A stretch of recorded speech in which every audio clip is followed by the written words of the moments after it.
is going on? My name is Miles Alexander. I'm the owner here at Maven. We are a software development company here in Springfield, Illinois. And I'm going to jump right in. Today, I'm going to talk to you about something that we run into all the time. It becomes a massive roadblock. At times, it's caused projects not to move forward at all for us. We've lost deals and we've won them because of this one thing, and that is owning your website versus renting it.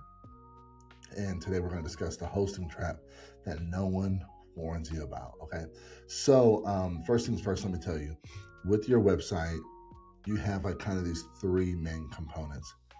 You have your registrar where you buy the website. You have your like where your domain is hosted, so all the website information is actually hosted. And then you have where your DNS records, where they live at. Okay, so it can kind of be confusing, so I'm not going to really dive into it. Just understand it like this: you buy the URL, the name, from a particular website. That can be Namecheap, that can be Hostinger, that can be GoDaddy. It used to be, I think, Squarespace now is who bought Google. It can be Squarespace. That is just where you purchase your domain and where you pay for it every single year. Usually you buy your domain for about 11, 12 bucks a year. And then that's it. That just means you own that property, you own that piece of real estate. But in order for it to be useful, you have to then host all of your content and everything that exists for your website, your videos, your assets, all that. You have to be able to host it somewhere. So now that goes to a host. We like to use a place locally in the United States called InMotion. And so we host all of our assets for all of our websites there. That is the second piece of the puzzle. The third piece of the puzzle is that somewhere has to manage your DNS records, all your records for your email, for your website itself. I won't go into that. Maybe one day I'll show you a video on how to set those up. But the point is, most times, people will host their DNS records where there's construction going on in my building. So I apologize. But most times people will host their records in the same place where they buy it, so the registrar. But sometimes that's different. Cloudflare is a great place to have your records because there's a lot of really good benefits to it. Again, not going to get super techy with it today, but just know that if you purchase your domain in one place and then you run them through your records through Cloudflare, that's not a bad thing. It's actually a pretty good thing. All right. So that's just kind of first principles on DNS records, the registrar, and where your domain is hosted. Okay. So most people know nothing about this. Okay. Most owners, especially, know nothing about owning their domain versus renting their domain. I actually almost, this is kind of a funny story, I almost built a website for my father-in-law. He did not choose me or my agency to build his website. It's all good though.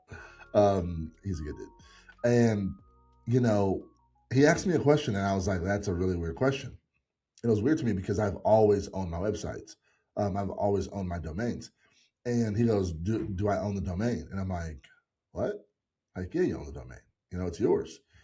He goes, why am I paying for it yearly? It started to be a really interesting thing, but I was like, you own the domain. Anyway, the deal is when you buy your domain or when you start doing business with a company, you need to make sure that you have access to those records, that you can purchase it or get it back somehow or another. Because if you cannot, it will be the equivalent to buying a house. Let me back up just one step. If you buy your URL, your domain, and milesplumbing.com, if I am under the impression that I own that, when I get into business with a company And really, they've purchased it for me. It's sitting under their registrar account. They're paying for it every year out of their own pocket, right? I'm paying them back through my service fees, but it's under their payment method. Um, and they're controlling the DNS records, and I don't have access to any of that, then I am renting my domain. I'm renting my website. You are renting your website in this case. You do not own it. And that's such a big issue because you're building tons of equity. Like I said, think about it like a house. If you have a house, oh, I love this house, it's so awesome, and you spend years there and you make it beautiful. It's a place that everybody loves. They recognize it as a very nice house on the block. And then when you go to sell it and you come to find out you don't own it and all the proceeds are going to go to the owner and not you, that would make you very upset, right? Same thing with your website. If you don't own the registrar account where the domain was purchased, if it's not under your payment methods, if it's not under your credentials, um, and you don't own you're not in control of DNS records, then guess what? You're renting your site and you do not own it. Now, there is something to be said for the fact that companies, I understand it, right? As a businessman, I get it because there's different ways to skin a cat, so to speak, right? There's different ways to make money. So companies will sometimes say, you know what, let's go with like the old cell phone model. We'll give you the phone for $1, lock you into a 2-year contract, and you have to pay us $150 a month for hosting, right? That's the same thing with how um, certain companies run their business nowadays. So it's super low on the front end. You might only pay $1,500 for the website, but they'll lock you in into a 2 to 5 year contract or 2 to 3 year contract, and they'll say you have to pay us $150 a month for hosting, right? And so now your $1,500 website goes from at $150 a month. Whoops, 150 a month times 36 months ends up being $5,400 plus the $1,500 you had up front. So now you're at $6,900 a month for your website. And you could have just paid that up front and been done with it, right? And the carrying cost for your for the hosting is gonna be like 20, $30 a year on your own. And then if you buy the website and it's under your account, you're gonna pay another $12 a year for your domain. So it's like it makes no sense to go for a super, super cheap website and then pay large amounts of money month over month for your hosting. Now, if they're adding value, right? Because we have a tier of hosting that's $100 a month, but we have a reason for that because we're doing backups, we're doing other checks, we have other things that we're doing for your domain and for you by charging you $100 a month. Most places don't do that. I've not seen it. Okay, so I say all this to say that that's just a model, and not all of it is bad, right? But you have to be careful because if you are paying $500 for a website, or you did pay $500 for your website, $1,000 for your website, 1,500, 2,000, those are all cheap websites. Um, and then you're paying like, let's call it 40 to 100, 150, 200, $300 a month in hosting. Those are astronomical hosting prices, which probably, if you're set up like that, it probably means that you're renting your website. And so you need to be careful. You need to look out because they own everything. And when you decide to leave or something gets crazy, or God forbid they go out of business, your site's going with them, right? So be on the lookout because, like I said, when you try and leave, we've had this one customer try to switch over to us. What happens is all of a sudden they can't find the domain info so they can transfer it. When in reality, the domain information sits in the same account with all the other information. So for them to not find it, it's BS. Sometimes they charge you a release fee. And again, that's their prerogative. If that's in their fine print, and that's how they're doing business, and it is what it is. But still, it sucks, right? Especially when you consider, like I said, you've paid $6,900 for a website, and they're adding another 500 to 2,000 on top of that just to release it to you. They'll also claim that it's a part of the package and it's not transferable. Again, not true at all. It's so easy to transfer a website. So easy. It's very simple. Or worst case scenario, they go silent. That's what happened with a more recent customer of mine. Well, was going to be a customer, is we were trying to get their files for their website so we could transfer it and not have to rebuild it for them because I was going to work a deal. And their website company was like, yeah, we don't have the files. And I'm like, dude, if I got to rebuild the whole site, like it's going to cost you more. And he's like, dang, you know. So we had some issues there. And this was after months, literally 2 months, 3 months of us going back and forth with him, trying to get information, trying to find out where the records were, trying to find out. It was just a nightmare. And I've seen it time and time again. I've seen it where we were going to run SEO for somebody. And what happens? Because they don't own the domain, the person who actually owned it wasn't giving us access. Then they finally gave us access, and it was like really, really low level access. I'm like, well, we need a little bit more. And they're like, nope, I can't give you that access because it's going to compromise our entire book of business. And it was just a nightmare. And again, I've seen this time and time again. People pull this in this industry. And I think some of it is for good reason. Like, there's a lot of compliance and you do got to be safe. And I totally get that. But at the same time, it just turns into people being malicious and they need not to be. So um, beware. I do want to mention as well, like somebody owning your domain, I'm sorry, registering your domain under their company's account and hosting it on their servers and controlling your DNS isn't all bad. We do that, and I'll tell you why we do it. It's for one reason: for speed. When you onboard with us, I know you have a job. I know you're running a business. I know you're trying to make money. And so sometimes trying to get payment method, asking people questions, making people set up accounts so that we can purchase a domain and all that stuff under their credentials becomes a nightmare, right? In its own right.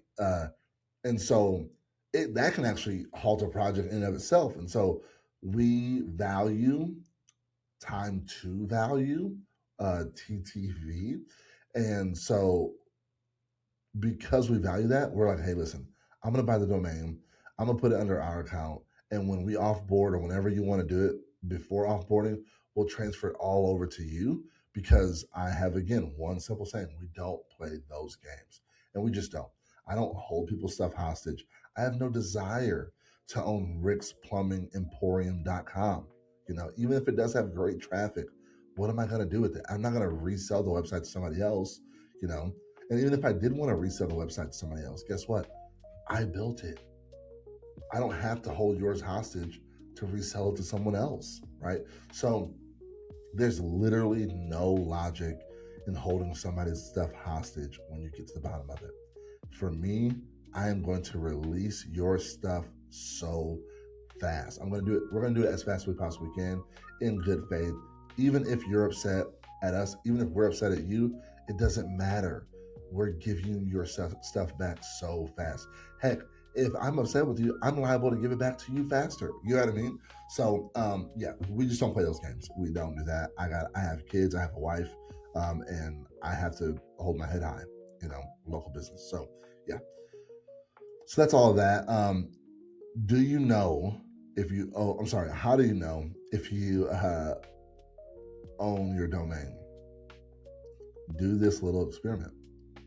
Email your service provider and ask, can you transfer my domain to my own registrar account by Friday? And if they tell you anything other than yes, it's a red flag. Now, again, it may not actually be. They may just be strapped. They may just be worried about losing your business, whatever. You have to understand the fine print in your contract, right? Because like I said, not all of these things are bad, but you just have to know what's going on. But if they answer anything other than yes, it could be a red flag. And you want your domain because it is yours. It's like intellectual property. It is your IP, right?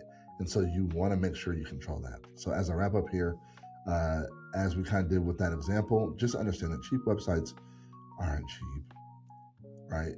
They're really not. And what happens is you always end up paying for them. And usually it's when you go to leave the company. And the last thing is, if you can't log into your registrar and see your domain, then you don't have a website. You have a lease, right?